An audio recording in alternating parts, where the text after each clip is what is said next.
तो hello everyone, मैं हूँ आपका भाई फेजर। आज की इस वीडियो में हम बात करने वाले प्रॉब्लम के बारे में और इसको कैसे सही करेंगे। प्रॉब्लम है दोस्तों ये, आप जब अपने ऐप को उठा के किसी अलग जगह शिफ्ट करना चाहते हो तो ये ऐप जो है हटता नहीं है और नीचे लिखा था home screen layout is locket.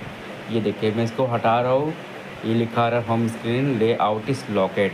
दोस्तों आप लोग सोचते हो कि मेरे फ़ोन में कोई ख़राबी आ गई है या कोई टेक्निकल इशू है, लेकिन मैं बताता हूँ दोस्तों ये हुआ है एक आपकी गलती की वजह से। अब वो गलती क्या है, उसको कैसे सही करना है, और चलिए इस वीडियो में हम जानते हैं। दोस्तों ये 1 मिनट में सही हो जाएगा। सबसे पहले आपको अपने आ जाना है फ़ोन की सेटिंग में। ठीक है, फ़ोन की सेटिंग में आ जाने के बाद दोस्तों आपको आ जाना है थोड़ा नीचे। अब आपको एक ऑप्शन मिलेगा होम स्क्रीन का, होम स्क्रीन पे आना है। अभी यहाँ पे एक ऑप्शन आपको मिलेगा, देखिए लॉक होम स्क्रीन लेआउट। ये ऑप्शन अगर आपका ऑन रहेगा तो आपका ऐप जो है वो इधर उधर नहीं जा पाएगा। वो आप उसको हटाओगे, होम स्क्रीन लेआउट लॉक ही दिखाएगा। इसको क्या करना है, इस ऑप्शन को ऑफ कर देना है।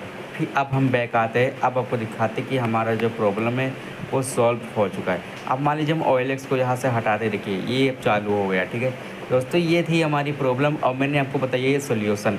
अगर वीडियो पसंद नहीं, वीडियो को लाइक करिए, चैनल को सब्सक्राइब करिए। चलिए मिलते हैं नेक्स्ट वीडियो में, तब तक के लिए बाय, टेक केयर।